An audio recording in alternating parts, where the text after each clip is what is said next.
सभापति महोदय, 17वीं लोकसभा के अंतिम दिन आपने मुझे श्री राम मंदिर निर्माण एवं भगवान राम के विग्रह रूप की प्राण प्रतिष्ठा की इस महत्वपूर्ण चर्चा में अपनी भावनाएं व्यक्त करने का ये अवसर दिया। अध्यक्ष महोदय, कोई भी देश अपनी सांस्कृतिक पहचान के बिना अधूरा है, क्योंकि हमारी सांस्कृतिक पहचान हमें हमारे अतीत पर गौरव करने का अवसर देती है और हमारे अतीत पर गौरव करके ही हमारा देश संपूर्ण होता है। भगवान श्री राम भारत की संस्कृति के प्रतीक हैं, भारत की राष्ट्रीय चेतना के प्रतीक हैं। जैसे भगवान बुद्ध, महावीर, कबीर, गुरु नानक, इन सभी विभूतियों से हमारे देश की सांस्कृतिक पहचान है। और बीते 10 वर्षों में हमारी सरकार ने सांस्कृतिक चेतना के सभी प्रतीकों को उभारा है और उनका संरक्षण किया है। माननीय सर्वोच्च न्यायालय के निर्णय के उपरांत अयोध्या में श्री राम मंदिर का निर्माण हुआ और भगवान श्री राम के विग्रह रूप की प्राण प्रतिष्ठा हमारी सरकार ने की। आज अयोध्या विश्व के मानचित्र पर एक पर्यटन स्थल के रूप में स्थापित हो चुका है और दुनिया के कोने कोने से दर्शनार्थी और श्रद्धालु बड़ी संख्या में वहां पर पहुंच रहे हैं। हमारी सरकार ने करतारपुर कॉरिडोर से लेकर बौद्ध सर्किट, विंध्याचल कॉरिडोर और यहां तक कि कबीर की विरासत को सहेजने का भी काम किया। हम देखें तो हमारी सांस्कृतिक उत्थान की ये यात्रा आज देश की उन्नति का मार्ग भी प्रशस्त कर रही है, क्योंकि धार्मिक पर्यटन भी अपने आप में देश की अर्थव्यवस्था को मजबूत करने वाला एक सेक्टर बन के उभरा है। अध्यक्ष महोदय, जब अयोध्या में प्राण प्रतिष्ठा का कार्यक्रम हुआ, माननीय प्रधानमंत्री जी ने देश को संबोधित किया और उन्होंने कहा कि मंदिर तो बन गया, अब आगे क्या? अब आगे का जो रास्ता है वो राष्ट्र निर्माण का है। और जब हम राष्ट्र निर्माण की बात करते हैं तो सही मायने में ये तभी पूरा होता है एक संकल्प के रूप में, जब देश में कोई शोषित, वंचित, पीड़ित, दबा कुचला न कहलाए।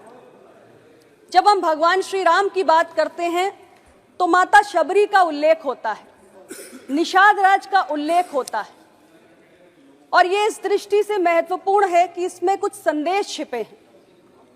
संदेश ये छिपा है कि सब समान हैं, संदेश ये छिपा है कि सभी अपने हैं और संदेश ये छिपा है कि जो विकास की दौड़ में सबसे पीछे रह गया है, जो अलग थलग पड़ा है, उसके कल्याण की चिंता करनी है और तभी सही मायनों में राष्ट्र निर्माण होगा। बीते 10 वर्षों में हमारी सरकार ने ऐसे ही हाशिए पर पड़े हुए गरीबों की, वंचितों की चिंता की है।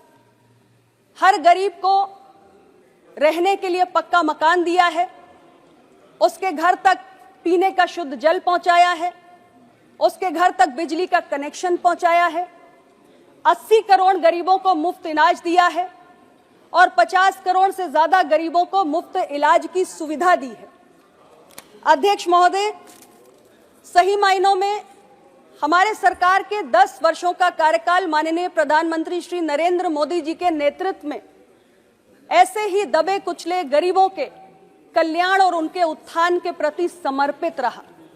आज देश के अंदर सरकार के प्रयासों के कारण 25 करोड़ गरीब गरीबी से बाहर निकल के आए हैं। ये सामान्य उपलब्धि नहीं है और यही राष्ट्र निर्माण की वो दिशा है जिसमें हमें आगे बढ़ना है। अध्यक्ष महोदय, राष्ट्र निर्माण का यह भी महत्वपूर्ण पहलू है जिस पर आज के इस अवसर पर इस संसद को जरूर चिंता करनी चाहिए कि आजादी के 75 वर्षों बाद भी देश के अंदर ऊंच नीच, भेदभाव, असमानता की खाई बहुत गहरी है और सही मायनों में हमारा ये संकल्प होना चाहिए कि देश की ये संसद, देश का ये सदन जो लोकतंत्र का मंदिर है, जहां हमारे लोकतंत्र की आत्मा का वास है, आने वाले समय में हमारे देश की ये संसद असमानता की, ऊंच नीच की, भेदभाव की इस गहरी खाई को पाटने के लिए और भी कितने सार्थक निर्णय ले, और भी कितने बेहतरीन फैसले करे। बाबा साहेब अंबेडकर ने इस देश के संविधान की रचना की तो उन्होंने कहा कि political democracy is incomplete without social and economic democracy. राजनीतिक लोकतंत्र के साथ साथ आर्थिक और सामाजिक समानता सही मायने में देश को सशक्त करेगी। और हम देश के लिए जिस कल्पना के साथ आगे बढ़ रहे हैं अगले 25 वर्षों में विकसित भारत बनाने की, उसमें इसका बहुत बड़ा महत्व है। इसलिए आज के इस अवसर पर जहां एक ओर मैं अपनी सरकार का अभिनंदन करना चाहती हूं, वहीं माननीय प्रधानमंत्री जी ने इस अवसर पर जो संदेश दिया उसके संदर्भ में मेरी पार्टी की ओर से, अपना दल की ओर से ये जरूर आग्रह करना चाहती हूं कि आने वाले समय में जब हम राष्ट्र निर्माण की दिशा पर आगे बढ़ें तो सामाजिक और आर्थिक असमानता की जो ये खाई है, इसको पाटने की दिशा में हमारे देश की संसद के सारे फैसले होने चाहिए। और इन्हीं शब्दों के साथ मैं पुनः आपको बहुत बहुत धन्यवाद देती हूं। जय हिंद, जय भारत।